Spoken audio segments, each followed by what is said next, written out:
When you talk about traveling, travel, that's just travel. Talk about transportation, talk about motion. You could be talking about entirely different things. Cars, planes, boats, they move you. The sky, the sea, a sunset, move you. Transport is just like point A to point B, but a great song, a great dish of food can be transportational, can transport you somewhere. Your mind, your soul goes somewhere that your body is only marginally responsible for taking you. Hello, my name is Kyle Nabilsi. I am a restaurant critic and food writer here in Madison, Wisconsin, and I am thrilled to once again, and for the second to last time, be presenting to you this week in Top Chef Wisconsin. Normally we have like a little bit of a lead into these things, but this show jumps right in because right now, on like the production schedule, these chefs have been gone for like, I don't know, like a month, something like that. So Danny, Mr. Run Club with Rossica, of course, he ran the New York City Marathon in the break. Savannah got engaged. That's cool. Congratulations, Savannah. But now is a great time, as good a time as any, to check in with Dan Jacobs, the lone Wisconsin chef testant in this year's crop of chefs. In this segment that we like to call How's Dan Doing? Dan Jacobs of Dan and Esther at Milwaukee, Wisconsin. How is Dan doing? Self-assured. Be me, do me, and the rest will take care of itself, he says. Can't argue with that. The quickfire in this, which will, I can only assume, be the last quickfire of the season, goes somewhere I don't think anyone really predicted, which is an invasive species challenge. The national dish of Curacao. And of course, Savannah knew what it was. Her research is impeccable. Keshiena, by the way. The national dish of Curacao is an invasive fish and a cheese that was brought by colonizers. Sorry, Curacao. Meanwhile, a white European lady is telling a crew of Americans on the shores of Curacao with hokey blue Curacao beverages in hand about an invasive species. The jokes kind of write themselves. Tell me more about invasive species. And in fact, a couple of the chefs run right to those jokes. Talking about fish and cheese dish. Danny's like, yeah, that's invasive for a fish dish. The lionfish is very poisonous, and of course they don't have to break them down because the show doesn't want to kill anybody. Dan says, that'd be a great way to eliminate one of us. Got laughs. What am I doing here? The chefs are doing all the jokes. I don't even have to do them anymore. Savannah rightly points out that 30 minutes of cook time is not a lot of time when you've been away from the show for a while. So unsurprisingly, 3 of the 4 chefs do a raw preparation on the fish. A couple of crudos, a tartare. Dan does kind of like a non-salad salad thing with a little Kewpie mayo. Meanwhile, Danny goes top croquette. Does himself a croquette with a little cheese sauce. No cheese in the croquette because didn't want it to be weird. But Dan takes its first quickfire he's won all season. It's only his second cash prize. He finally gets himself over the $10,000 mark. He's got $18,000 now on the year. Still miles behind Danny, even Savannah. But hey, our boy Dan gets a win. That's pretty cool. The elimination challenge is a bunch of suits from Holland America because, it's a cruise ship. They're on a cruise ship in the Caribbean. They got some crazy, port to port fresh fish program. It's a whole thing. It's a marketing gimmick, whatever. But they're going to have to do something with fish.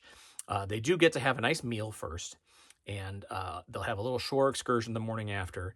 But first, they do get the setup of the elimination challenge, which is it's an 8-course meal that the chefs will get 2 courses per chef, and they are in a very strict progression. And that progression is in the preparation: raw, steamed moose, poached, fried, roasted, smoked, and blackened. And then they are given eventually 9 different fish from which to choose. Only 1 use per fish, so it's going to be a very diverse, from course to course kind of meal. But that meal that they get to have, surprise, surprise, turns out to be hosted and prepared by former Iron Chef great Masaharu Morimoto. None of them saw it coming. Most of them, I don't think, believed their eyes. They're like, that's Masaharu Morimoto, right? Like, that's not just a dude who sort of looks like Masaharu Morimoto. That is, in fact, the dude from the show. Like, if you're not familiar with Iron Chef, that's a big deal. It's a very cool get. He's apparently involved. He's a sponsor, whatever. He's a dude with Holland America. It's fine. But he makes a meal. Everyone's super excited. They all kind of, decide which fish they're going to do. Savannah gets to pick first. She rightly points out again for her that she does better when she's got a little bit more restriction. So having like the whole world as her oyster, there's no oysters, is a little bit daunting for her. I get it. There's a brief moment where Laura is being painted as the full steam ahead, totally ignorant of people around her villain. It's mostly nothing, but for a moment there, it seemed like she was going to be a real turd, and then they just worked it out. It's fine. We're past that. We're past the Laura is the villain stage. We're in the finale, folks. The end game is here. Let's go. I'll just get over it. So they do eventually pick all of their fish and preparations. Dan breaks the seal and is the first one to ask, "Can I please have an autograph on our menu, Chef Morimoto?" And of course he obliges. Everyone, lines up, gives him the sheet. He signs Ichigo Ichie on all of them, which is basically you only get one chance, one opportunity. The Wikipedia page for this phrase says, "See also YOLO." So way to take all of the, gloss right off of that Wikipedia by saying, "Oh yeah, it's YOLO. It just means YOLO. It's fine." The shore excursion the next morning is a stingray adventure. I had a little stingray adventure recently myself at the Denver Zoo. A punk-ass stingray decided to go against the current and douse me and my wife. Just a big, skid of water, of stingray water, soup, basically, all up in our face. We were just trying to feed it. Little frozen fish heads and shrimp, whatever. I am with you, Danny, with the I like nature from a distance. Stingray adventure, my ass. There's a lot of cooking. There's a lot of stuff happening. But what you really find out is that the first, 6 of the 8 courses are kind of mediocre. Savannah's first course, Fudamaki roll, big honkin' piece. Not a lot of love for it, some love, but it's a big bite of food and people are cramming it into their faces. Laura's first course is a steamed black bass. She wisely picked up some banana leaves at the floating market they got to shop at, but then didn't wash them, so everything tasted like dirt. Didn't work out well. Danny's first course was a completely broken moose, just did not set. Some other things around the dish were cool. People liked his little spherified sauce things, but the moose was a total fail. He couldn't hide it. Dan's first course was poached dorade, which was very underdone by Tom's estimation. Ed really liked it. Guest chef judge, by the way, Ed Lee, former Top Chef person, now big restaurateur, cookbook author out of Kentucky. Savannah's second course was supposed to be a fried fish sandwich. Didn't really come together as a sandwich or a dish even, really. She knew it. Laura's second dish was a roasted grouper that was basically oven warmed. It wasn't really roasted. It was barely even cooked. They're cooking scared, Tom says. And then there's a big edit, and it goes to the Dans, our last 2 courses. And in my odds, the top 2 to finish this as the victor. And we get Danny, who does his smoked course and just kills it, straight up kills it. Voided the warranty on his hot box, actually hotboxing in it. And then Dan does blackened snapper with Chinese 5-spice instead of the usual Cajun seasoning or whatever, and also killed it. So here, by the way, is the It's Not Just You of this episode. It's not just you. Kristen was running from the word moist this entire episode. She finally says it when talking about Dan's dish, but she said juicy 19 times. No one calls fish juicy.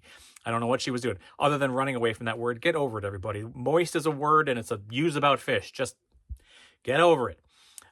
So ultimately, they decide to give the victory not to the best combination of whose good dish was best and whose bad dish was least bad. They just went ahead and gave it to the dish that they thought was the best single dish, and that turned out to be Danny, who was near perfect with his smoked trout, if I remember correctly. So Danny wins. He goes on. Dan also moves on. Not much of a surprise there. The bottom 2 in my rankings are the bottom 2 in this episode, Laura and Savannah. Do you go with Savannah's really uninspired and kind of boring dishes as the loser, or do you go with Laura's kind of lots of mistakes but with a lot of ambition? Ultimately, they go with Savannah as safe, and that means Laura is gone. Tom realizes that none of these chefs feel great about this win, except maybe Danny, but he's super kind and very thoughtful about it. He doesn't get super woo about it. He's very chill until everybody else kind of gets their composure. But Tom realizes this was not their best work, and Kristen gets super duper emotional, telling him to embrace it, go for it, give it your all, live this moment. Peak Wisconsin moment is Danny wearing a motion sickness patch on the cruise ship. Just is kind of adorable. It felt like a very landlocked tourist thing to sort of do. But we're in it now. The finale is coming. I'm not changing my rankings. Danny, Dan, Savannah, in that order. Let's get it going. See ya later this week.